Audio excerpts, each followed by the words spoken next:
พี่น้องสบายดีพี่น้องเกิดเหตุที่บ่คาดคิดเนาะพี่น้องรถ10 ล้อเขาเพื่อนแม่ใหญ่พี่น้อง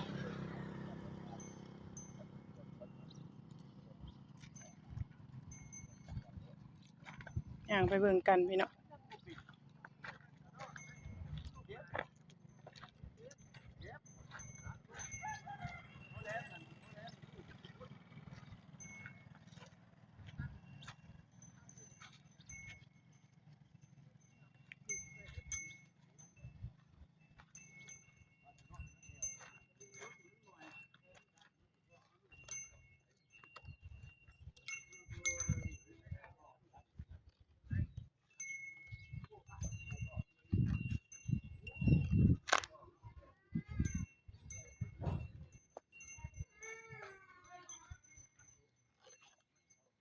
ม่วนเด้อพี่น้องเอ้ยคนเป็นหยังบ่ได้เข้า11 โมงกลางคืนพี่น้องกำลังนอนเนาะ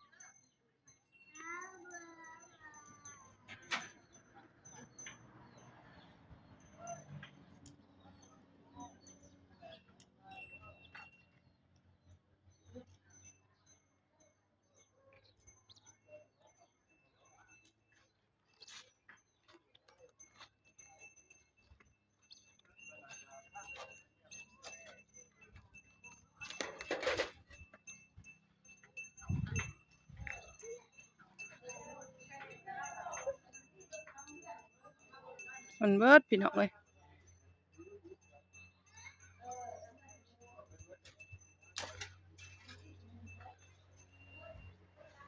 ห้องนอนเพิ่น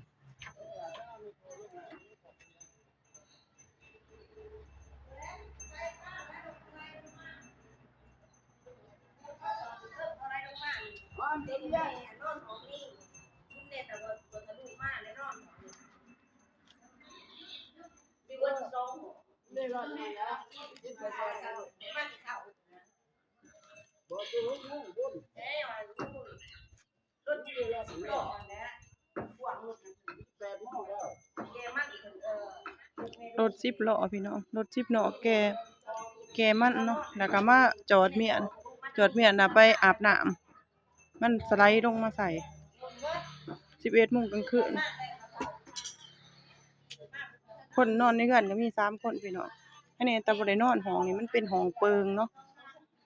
คนบ่เป็นหยังพี่น้องแต่เรือนมุม2 ห้องเลย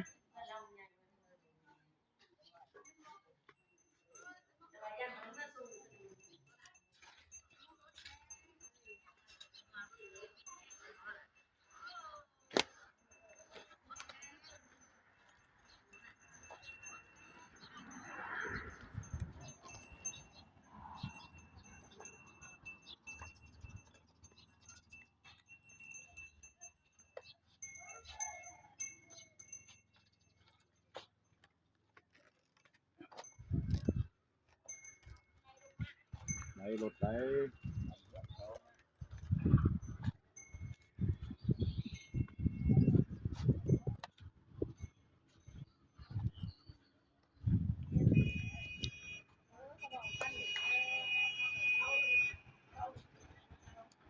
หลายรถพี่น้อง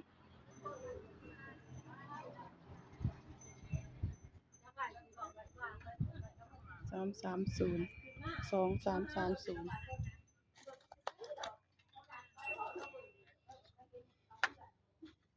ค่ะไปเบิ่งก่อนพี่น้อง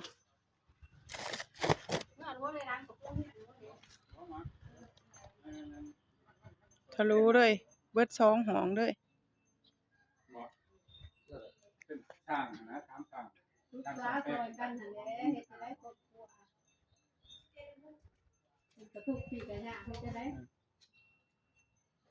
หรือเขาไปไข่ได้มั้ยมันหยาบมันอยู่ตรงมันสินะมันข้าวสารจอมแบบว่าแล้วบ่รู้ของมันแท้มันก็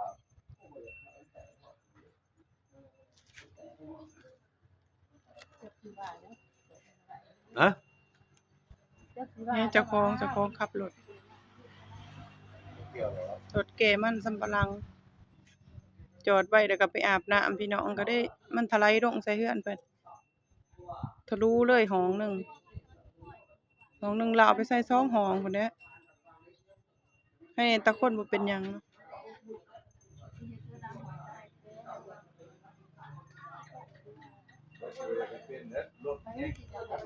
โอ้ย แพงกว่าเลือด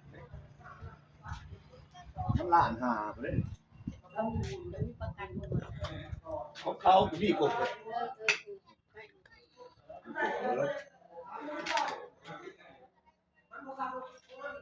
มาจากมันว่า